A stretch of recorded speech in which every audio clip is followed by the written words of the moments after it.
Greetings to my colleagues and the citizens of Kazakhstan. My name is David Lankus from the University of Texas at Austin, and I'm happy and honored to be with you today as we talk about the importance of libraries, librarianship, and literacy. My work has been looking globally at what librarians do and what libraries do in order to make communities better. I'm going to spend a little time on that today, but just to give away the ending, the goal here is for libraries to be mechanisms of very local impact, where in our local impacts, whether that's in a town, whether that's in a university, whether that's in a school, how can we help people learn about themselves, about their government, about the world? And how can we empower people to make a difference in that world? Because that's ultimately what we're talking about. Literacy, digital literacy, information literacy, all of these types of literacies are power. Their power to learn and engage in ideas beyond just what happens locally. Their power to make decisions and to dream bigger. Their powers of aspiration. For too long, libraries have been seen as deficits, trying to fix communities. They're not literate enough, let's fix them. They don't understand technology, let's fix them. And increasingly what we're talking about with a new vibrant librarianship of the 21st century is how we help communities aspire and what is their unique contribution, their unique learning that they can share with the world. That's what we're talking about here, is how we can help people read, not simply to get the words, but to get ideas, to write, to develop their own world and share their worldview and their own history with their citizens, their neighbors, universities, the world. That's what we're here talking about, is how libraries can, with communities, make a better future. Now, I've titled this Librarians' Truth Guns, and that might seem like an odd phrase, but I want to tell you a little bit about where that comes from. Truth Guns comes from Archibald MacLeish. This is Archibald MacLeish. He was the Librarian of Congress here in the United States right before and during World War II. And what he began looking at was libraries as vital mechanisms and community infrastructure. The goal here was not simply to provide books or entertainment, but to truly inform and shape the world that they were a part of. He took the Library of Congress as a way of collecting information and turned it into a mechanism of strategizing, of discovering, of understanding, of mobilizing to let the average citizen be part of the great contribution, the great struggle. And his words were that librarians were great propaganda of truth guns, that librarians had a special role, that in a world of propaganda, in a world of restricted media, in a world of threats all around, librarians were there to prepare armor and prepare the citizens to make decisions, to prepare citizens and students and teachers and engineers and plumbers to take control of their lives and move things forward. That was the goal.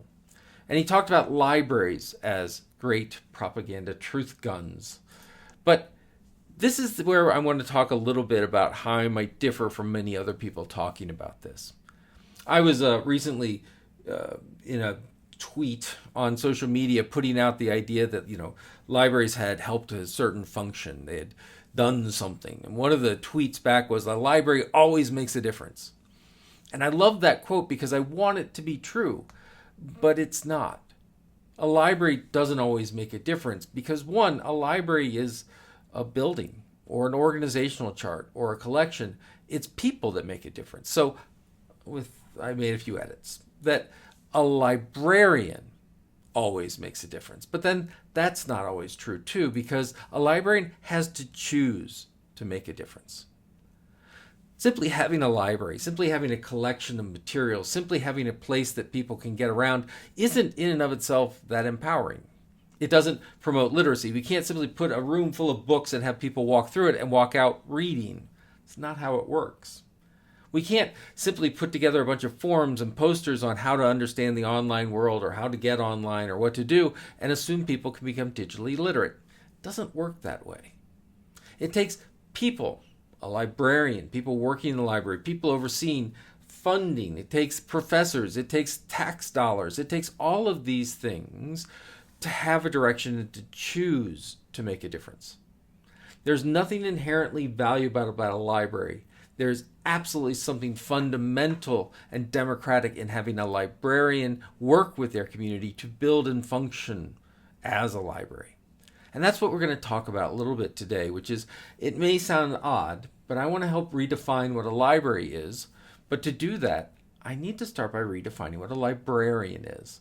And that may sound odd, but we really don't have great definitions of what a librarian is. We tend to say people who work in a library. But what is a library? It becomes a sort of circular definition. And it also, back to my previous point, simply having a building and a collection builds you a beautiful closet. It takes a librarian to serve a community, to be in there working, understanding, side by side with the community to make a library. So let's start with, what is a librarian? Well, the first thing that makes a librarian is their mission. The mission of a librarian is to improve society through facilitating knowledge creation within their communities. Now, a couple of obvious things about this. First, it's the mission of a librarian, not the mission of a library, not the mission of some abstract organization, but an individual, a person who's dedicated to improving society. And that's the important part of this mission. We're working to make life better. And we don't do that just by filling holes, by helping people read or what have you. We do that by working with where a community wants to go. What is their aspiration? What is their dream? What does better mean? What does improve mean? Does it mean people who can read? Yes. Does it mean people have freedom to read ideas from across the globe? Yes. We know, for example, the best, richest learning comes from the most diverse sources, being able to look across a spectrum of ideas to develop our own. So that's the first thing. We're about making the world a better place. The second is how we do that. Facilitating knowledge creation within our communities is a big, long way of saying we help people learn. We have libraries not just to entertain or be quiet spaces, but to really energize the mind, to understand what's come before, to understand our history, to anticipate and dream of our future, to comment on our present and oversee it. And that's really clear that when I say communities, I don't just mean a town. A university is a community. A law firm is a community. A hospital is a community. What community that librarian serves, their job is to help them learn. Maybe just learning what literature they like. It may just be learning about what their options are, but it may be learning about whole new forms of matter. Maybe learning about new ways to cure disease. But this isn't enough. If we simply define a librarian as their mission, there are many people who share this mission. A professor, a teacher share this mission. Right? The idea is to help and teach. Publishers share this mission. Online search services could say they share this mission. So that's not enough to uniquely define a librarian. To do that, we need two more components. The next component we need is how we do that. How do we enact this mission? How do we help facilitate learning? Well, we do it by four primary means. The first is motivation. We understand what drives people to learn. Is it something internal that they've always wanted to know? Is it something external? Their professor's given them an assignment, their teacher has asked them to write a paper, their boss has asked them to do research. By understanding what motivates people, we can better empower, we can make things more relevant to them, we can help find resources that they are going to understand, that they are going to love, and that they are going to access. Speaking of which, our second means is access. We provide access from the individual to a body of literature, but also to the rest of the community. Yes, to a collection, to a space to study, to a third place, to a place to be a community. Access is vitally important, but it goes both ways. Not just access from the citizen to the collection, to the materials, to the library, but access to the whole community. Finding people with shared and common interests that connect. Being able to help an individual produce a podcast or a video or a song or write their own book to share back with the community. Access is about empowering the world, empowering the individual to access the world and the world to access the individual. And knowledge, which is, it's great to say we're going to help someone study new frontiers of medicine or physics, But do they know the language? Do they understand what a peer-reviewed source is? Do they know how to find the book? Do they know how to engage this conversation? So we provide training. We provide basic understanding of what we're doing. We also do this by providing a powerful environment. An environment that, yes, is a space that people can participate in, that can utilize this space, that can be a quiet space or a loud space. We also provide, ultimately, a safe space to explore dangerous ideas. We should do that. We have to worry about people's comfort in this environment, in whether they're going to be, what their privacy is, whether people are going to see this information or not. And so we provide an environment where people can feel a level of comfort to get uncomfortable. They can read materials they may not normally read. They can be exposed to ideas they may not normally be exposed to.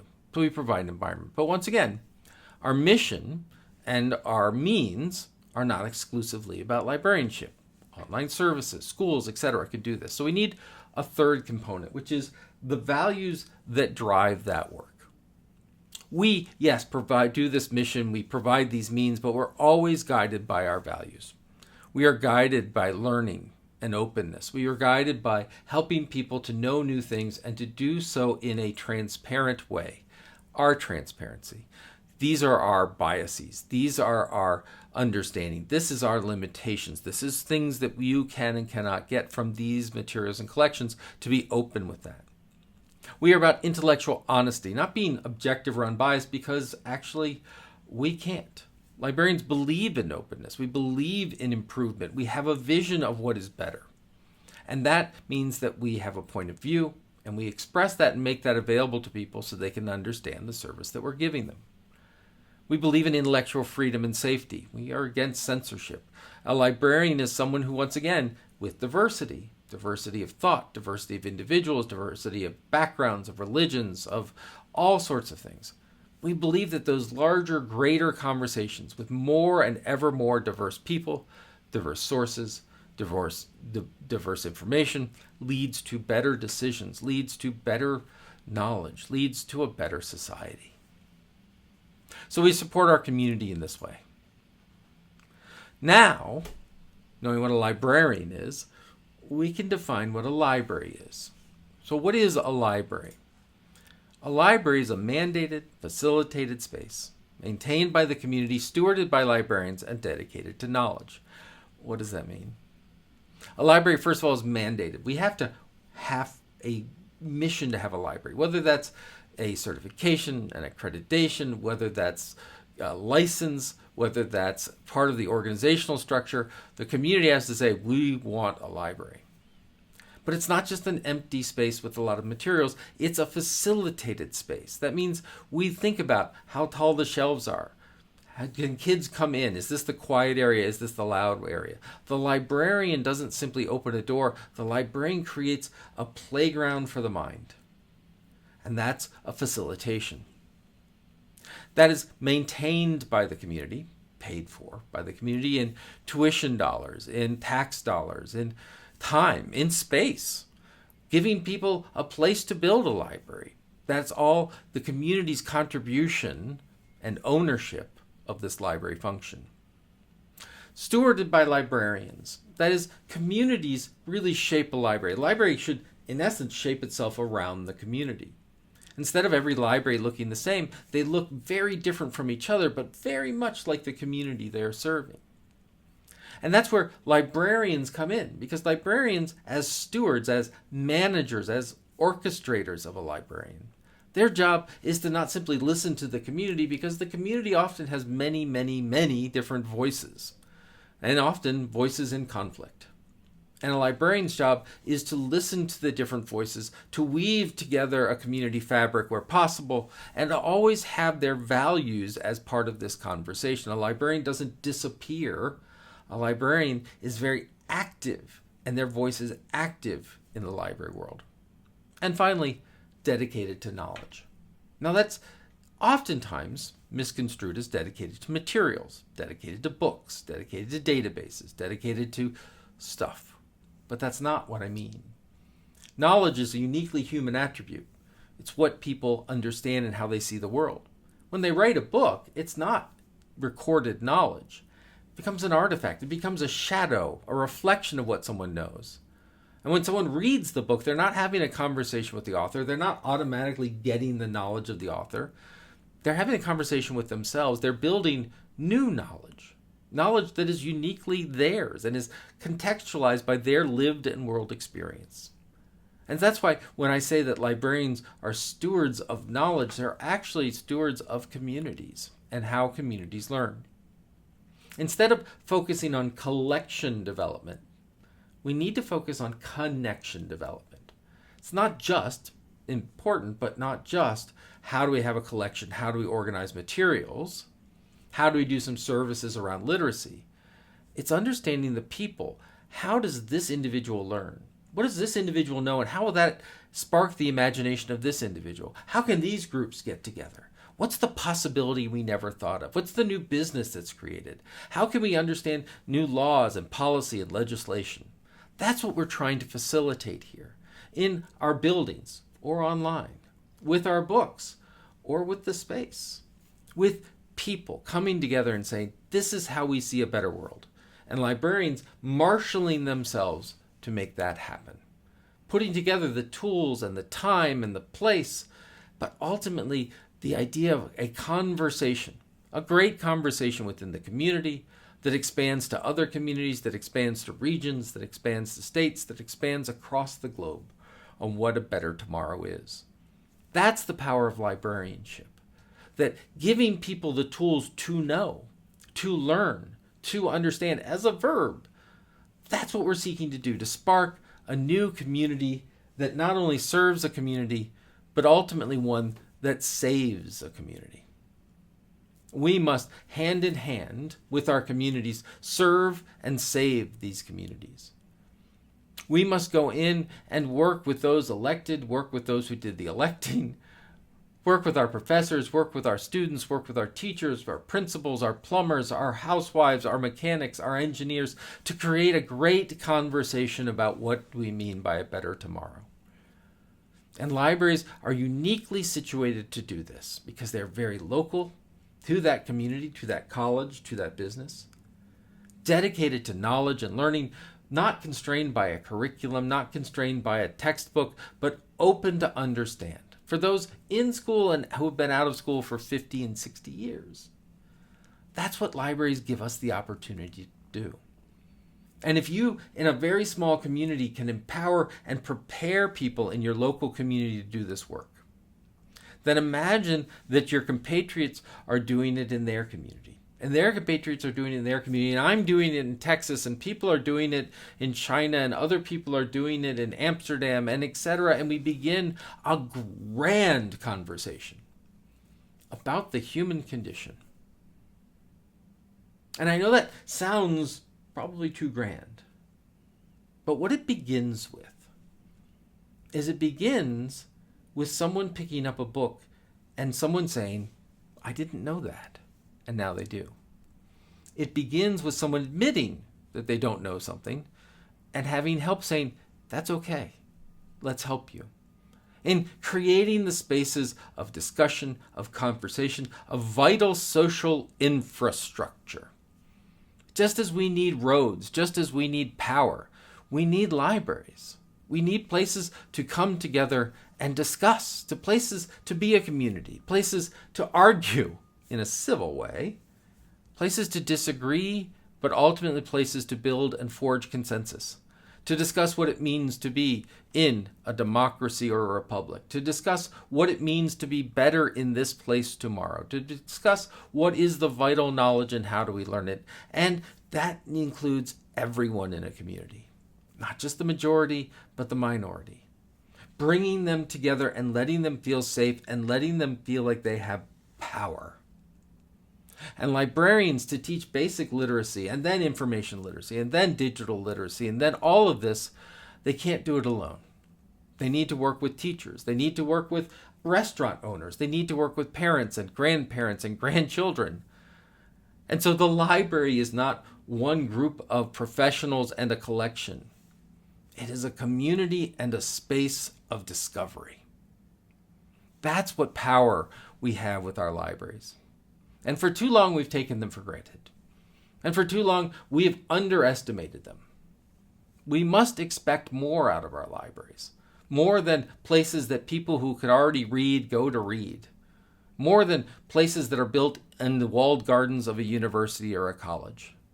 We must expect libraries to be active, positive, radical change agents that seek to make a better tomorrow, that have a view of openness, that have a view of power within the people, power of democracy, power to understand and see the world differently, to come together to tackle the hardest issues we face today. That's what we need to expect of our libraries. And no one library and no one librarian can do that. And no group of librarians can do that. Only librarians working in concert with communities can create this movement of positive change. I thank you again for your time. I thank you again for this opportunity. I hope that we begin a long-standing conversation about how we can expect more of our libraries and how we can build a better future. Thank you.